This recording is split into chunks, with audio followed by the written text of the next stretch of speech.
নমস্কার বন্ধুরা, কেমন আছেন সবাই? তো আজ আরেকটি নতুন ভিডিও নিয়ে চলে এসেছি।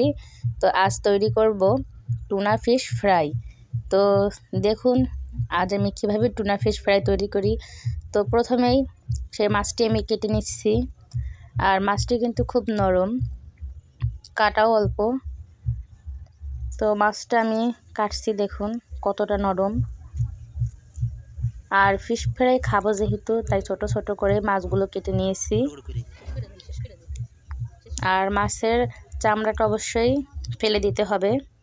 আর এই তো কেটে ধুয়ে নিয়ে চলে এসেছি, এখন ম্যারিনেশন করব।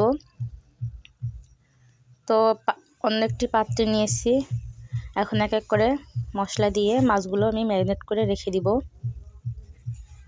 তো প্রথমেই দিয়ে দিব লবণ, স্বাদ মতো দিয়ে দেব পেঁয়াজ বাটা, আদা রসুন বাটা, আর জিরে ধনে গোলমরিচ বাটা।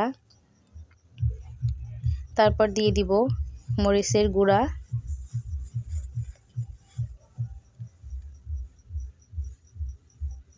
দিয়ে দিয়েছি স্বাদ বাড়ানোর জন্য একটু বিট লবণ আর টমেটো সস।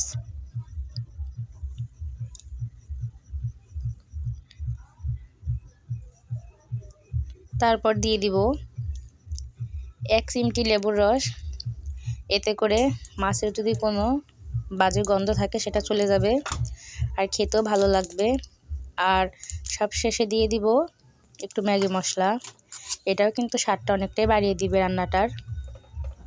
আর সব শেষে দিয়ে দিব একটু হলুদের গুঁড়ো। আর মাছটা কিন্তু দেখতে লাল, তো এই কারণে অল্প একটু হলুদের গুঁড়োও দিয়ে দিয়েছি। তো এখন এভাবে আমি রেখে দিব 1 ঘন্টার মতো। তো 1 ঘন্টা পর ফিরে আসছি। তো 1 ঘন্টা পর চলে এসেছি। এখন মাছগুলো হালকা ময়দায় কোটিং করে ডুবো তেলে ভেজে নিব। আর হালকা করে ভেজেছি, তারপরে কিন্তু লালচে হয়ে গেছে, যেহেতু মাছটার গায়ের রঙটাই ছিল কালো। তো অল্প ভাজাতেও মাছের গায়ের রঙটা কালো হয়ে গেছে। আর এখন আমি মশলা করব, এটাকে বলে টুনা ফিশ মশলা। তো পেঁয়াজ আর কাঁচামরিচটাও আমি হালকা করে ভেজে নিয়েছি। এটা হালকা করেই ভাজতে হবে, কারণ বেশি ভাজলে এর পারফেক্ট স্বাদটা পাওয়া যাবে না। আর দিয়ে দিয়েছি টমেটো কুচি অল্প পরিমাণে, জাস্ট একটু হালকা টকটক ফ্লেভারটা আসার জন্য। এটাও কিছুক্ষণ ভেজে নিয়েছি। আর সব শেষে দিয়ে দিয়েছি সেই ম্যারিনেশন করা মশলাটা হালকা জল দিয়ে গুলিয়ে। তো এখন কিছুক্ষণ এভাবে কষিয়ে নিব, তেলটা ছেড়ে আসা অবধি অপেক্ষা করব। তারপর দিয়ে দিয়েছি ভেজে রাখা সেই ফিশ ফ্রাইগুলো। এখন কিছুক্ষণ মিশিয়ে নিব নেড়ে চেড়ে। আর মাছ আর মশলাটা একসাথে মিশিয়ে নেওয়ার পর এই পর্যায়ে আমি একটু টমেটো সস দিয়েছি, তবে সেটা ভিডিও করতে ভুলে গেছি। আর এখন সব শেষে দিয়ে দিয়েছি ধনেপাতা কুচি। আর কিছুক্ষণ এভাবেই আবারও ভেজে নিব।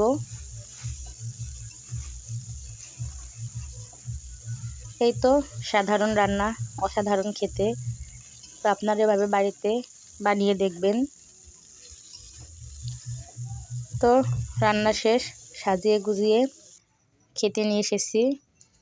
তো এখন আমরা খাবো। তো আপনাদেরও দেখানো হয়েছে, দেখতে যেমনই হোক না কেন খেতে কিন্তু অসাধারণ হয়েছিল। আর রুটির সঙ্গে আমরা সেই ফিশ ফ্রাইটা খাবো। মা বাবা দাদা এদের সাথে খাওয়াটা কিন্তু অসাধারণ একটা ফিলিংস। আর বাবা খাবে না, তাই তাকে মাংস রুটি দেওয়া হয়েছে।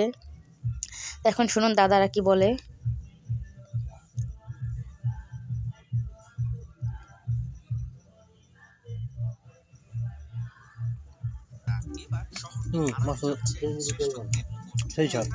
আর আমার দাদারা কিন্তু আমার থেকে ভালো রান্না করে। তো ওদের মুখ থেকে ভালো বলাটা মানে সত্যিই ভালো না, সত্যিই খেতে অসাধারণ হয়েছিল। আপনারা বাড়িতে ভাবে খেয়ে দেখবেন। আর ভুল ত্রুটি হলে ক্ষমা দৃষ্টিতে দেখবেন। ভালো থাকবেন, সকলে সুস্থ থাকবেন। আর আমার পাশে থাকবেন। অবশ্যই আমার চ্যানেলে নতুন হয়ে থাকলে সাবস্ক্রাইব করবেন। ধন্যবাদ সকলকে।